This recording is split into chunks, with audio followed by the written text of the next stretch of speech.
ITN News at 10 with Dermot Murnaghan. Clinton facing a new Lewinsky crisis tonight. Hundreds of jobs axed in Blair's own backyard. New clues after the downing of Flight 111.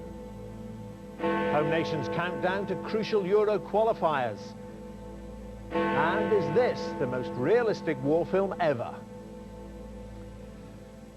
Good evening. Bill Clinton is fighting again tonight to rescue his presidency, as even his political allies are lining up to condemn him. The growing political pressure in Washington comes despite his decision today finally to say sorry over the Monica Lewinsky affair. On the second day of his visit to Ireland, the president admitted he'd made a mistake and for the first time apologized for it.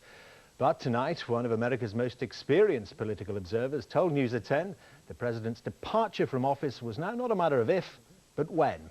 From Dublin, our Foreign Affairs editor Robert Moore reports. After the emotional intensity and remarkable touch he showed on his visit to Northern Ireland yesterday, President Clinton has once again run into deep trouble over the Monica Lewinsky affair.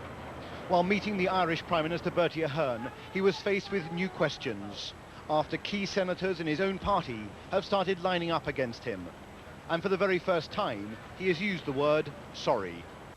I've already said that I made a bad mistake. It was indefensible, and I'm sorry about it. So I have nothing else to say except that I can't disagree with anyone else who wants to be critical of what I have already acknowledged was indefensible.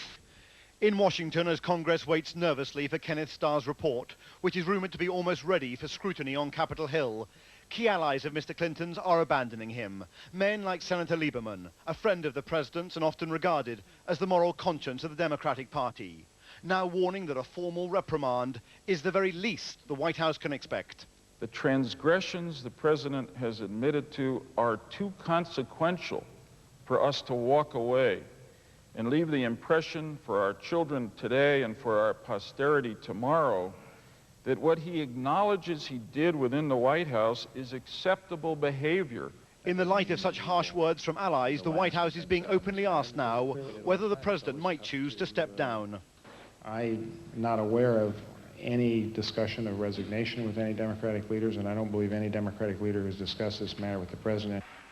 But the White House press corps has scented blood, and the president is judged by some of Washington's most experienced reporters to now be in an almost untenable position. I think he's going to resign the office. Don't ask me which day it's going to happen.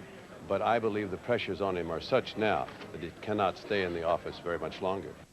It has certainly been another turbulent week in his presidency, at times excruciating, as he was quizzed in the Kremlin about Monica Lewinsky. At times, though, triumphant, as he reached out to the people of Northern Ireland amid their grief and hope. Facing harsh criticism and popular adulation, White House staff have described their week as like living in parallel universes. After a day on the golf course tomorrow, President Clinton will head back to Washington for the agonizing wait for the Starr report. If that is truly damaging, and with Mr. Clinton's allies abandoning ship, it could yet sink the Clinton presidency. Robert Moore, News at 10, Dublin. The world's